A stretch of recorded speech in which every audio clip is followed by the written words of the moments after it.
శ్రీకాకుళం జిల్లాలో వంశధార నది టెన్షన్ పెడుతోంది. గంట గంటకు వరద ఉధృతి పెరుగుతోంది. పలు చోట్ల నది గట్లు బలహీనపడ్డాయి. మరికొన్ని చోట్ల గట్లు కోతకు గురయ్యాయి. దీంతో అధికారులు అలర్ట్ అయ్యారు. లోతట్టు ప్రాంతాలను ఖాళీ చేయిస్తున్నారు. తుంగతంపర, పాతూరు, లక్ష్మీపురం, గొట్ట, జిల్లేడుపేట గ్రామాల ప్రజల్ని తరలిస్తున్నారు.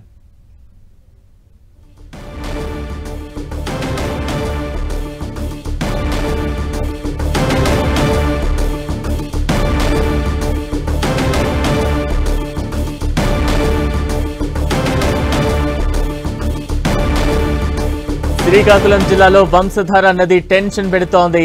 గంట గంటకు వరద ఉధృతి పెరుగుతోంది. పలు చోట్ల నది గట్లు బలహీనపడ్డాయి.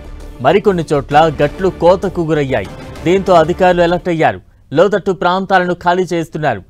తుంగతంపర, పాతూరు, లక్ష్మీపురం, గొట్ట, జిల్లేడుపేట గ్రామాల ప్రజల్ని తరలిస్తున్నారు అధికారులు.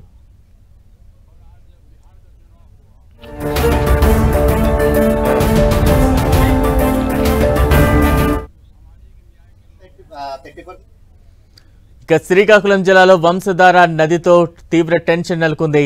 మరింత అప్డేట్స్ అందించేందుకు మా ప్రతినిధి బాలకృష్ణ సిద్ధంగా ఉన్నారు. బాలకృష్ణ, బలరాం, శ్రీకాకుళం జిల్లా వంశధారకు వరద ఉధృతి కొనసాగుతుంది. ఒడిశా క్యాచ్మెంట్ ఏరియాలో భారీగా వర్షం పడుతుండటంతో అక్కడ నుంచి వరద నీరు అటు వంశధార, మహేంద్ర, తనియా, నాగావళి ప్రాంతాలకైతే భారీగా వరద నీరు వస్తుంది. నిన్నటి నుంచి వంశధార వరద నీరు వస్తుంది. ఈరోజు మధ్యాహ్నం 1,00,000 క్యూసెక్కులకి టచ్ అయింది. దాని తర్వాత కొంత ఉధృతి తగ్గినప్పటికీ కూడా లోతట్టు ప్రాంతాలు అయితే పూర్తిగా జలమయమవుతున్నాయి. వంశధార వరద దాటికి ఆ యొక్క గట్లు కూడా కొంచెం తెగిపడుతుండటంతో తంగతుంపర, పోతూరు, లక్ష్మీపురం, కొట్ట, జిల్లేడుపేట వంటి గ్రామాలు సురక్షిత ప్రాంతాలకు రావాలని చెప్పేసి అధికారులు అయితే కోరుతున్నారు. పలు చోట్ల వంశధార నదికి గట్టు బలహీనంగా ఉండడంతో చర్యలు తీసుకుంటున్నారు. కోతకు గురవడంతో ముందస్తు చర్యలు తీసుకున్నారు. ముఖ్యంగా జిల్లేడుపేట 2 రోజుల నుంచి కూడా పూర్తిగా నీరు చుట్టుముట్టింది. ఓవైపు మహేంద్ర తనియా, మరోవైపు వంశధార నదులు చుట్టుముట్టడంతో అక్కడికి ఆహారాన్ని అయితే SDRF సిబ్బందితో బోట్ల ద్వారా అందిస్తూ ఉన్నారు. వీటన్నింటినీ కూడా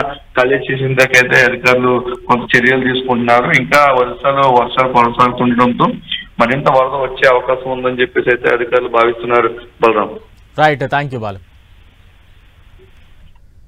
శ్రీకాకుళం జిల్లాలో వంశధార నది టెన్షన్ పెడుతోంది. గంట గంటకు వరద ఉధృతి పెరుగుతోంది. పలు చోట్ల నది గట్లు బలహీనపడ్డాయి. మరికొన్ని చోట్ల గట్లు కోతకు గురయ్యాయి. దీంతో అధికారులు అలర్ట్ అయ్యారు. లోతట్టు ప్రాంతాలను ఖాళీ చేస్తున్నారు. తుంగతంపర, పోతూరు, లక్ష్మీపురం, గొట్ట, జిల్లేడుపేట గ్రామాల ప్రజల్ని తరలిస్తున్నారు. రాత్రిపూట ఇళ్లు వదిలి వెళ్లిపోతున్నారు గ్రామస్తులు. పైన 30%